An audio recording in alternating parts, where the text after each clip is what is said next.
Hey, it's Dave Moyer here with IfThenRadio.com and with the CSIA DEMOGala 2010 with Bill Soards. You are the Colorado president of AT&T.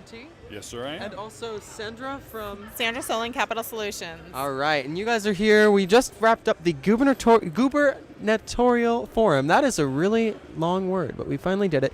We got the beautiful, complete interview with 3 candidates for governor of Colorado, and you talked about what can you give us a quick wrap-up? Yeah, sure. So we had all 3 of the candidates running for governor, and it was a really good opportunity, I think, for candidates running for elected office to get really technology-specific questions asked of them.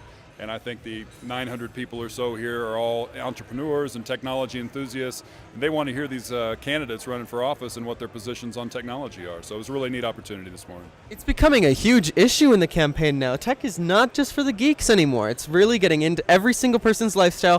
What are some of the top issues for both of you in terms, Sandra, what is your big issue you think for everyone as a constituent even when thinking about technological issues in politics these days? Well, I think probably key is the regulatory and tax environment for the industry, and I think we heard from all of the candidates their sense of how they would approach those issues in supporting the industry. Anything that stood out from you as a quote or an interesting idea, something that really stuck in your head? Well, I think it was encouraging to hear all 3 candidates recognize just how important technology is to Colorado's economy. One of the things the legislatures did last year was pass a new tax on software. I think you heard pretty unanimous interest from this industry in not being very excited about that. And most of the candidates here this morning kind of have recognized that and have pledged to help address that and repeal that software tax from last year. So we're hopeful that that might happen next year. And Amazon.com, too, has been a big issue. There's a huge debacle over the last, about a year ago now, where the affiliate program from Amazon, you may no longer have any connection with them. You may not sell products and get commissions for Amazon.com if you're a resident of Colorado. What's the whole issue there, and what is hopefully going to be done about that in the next political year? It really has changed the dynamic for many small businesses in this state and put them out of business and created a significant economic problem for a lot of small businesses.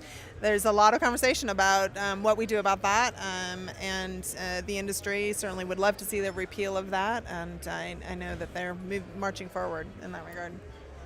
The internet is the most powerful economic platform in the world. It's an amazing amount of commerce that transpires there today, and it grows leaps and bounds every day.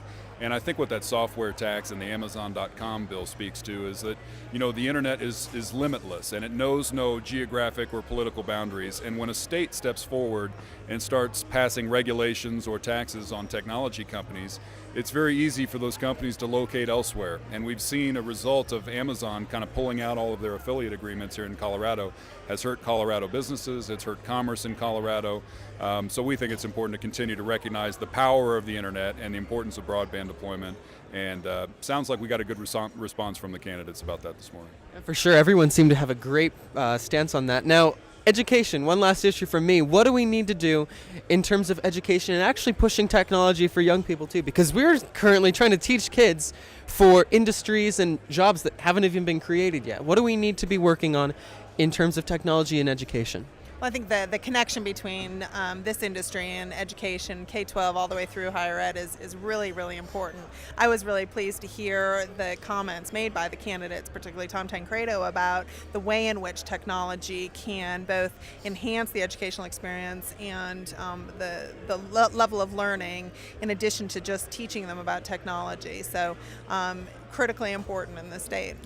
So CSIA has just recently kind of adopted their public policy agenda for next year, and you can find it on our website at coloradotechnology.org. But education is a critical piece for us. Having an educated workforce is very important to all of our companies. We want to focus on things like STEM education training and enabling distance learning and taking kind of urban benefits and experiences and sharing them with the rural parts of Colorado as well. So education is a big part of our agenda next year. Beautiful. Bill, Sandra, thank you so much for your time. More coming up from the CSIA DEMOGala on IfThenRadio.com. I'm Dave Moyer. We'll see you next time.